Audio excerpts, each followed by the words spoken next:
Sana, tuwing umiinom ka ng alak, habang iniitit mo ang sigarilyo mo, habang nilulustay mo yung mga perang pinadala ko, sana maisip mo rin kung ilang pagkain ang tiniis kong hindi kainin para lang makapagpadala ako ng malaking pera dito.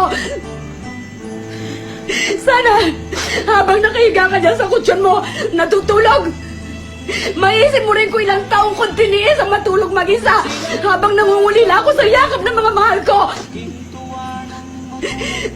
Sana maisip mo kahit konti kung gaano kasakit sa akin na mag-alaga ng mga batang hindi ko kaano-ano.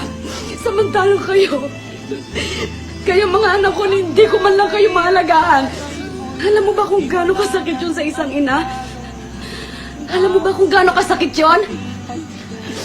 Kung hindi mo ako kayang ituring bilang isang ina, respetuhin mo na lang ako bilang isang tao.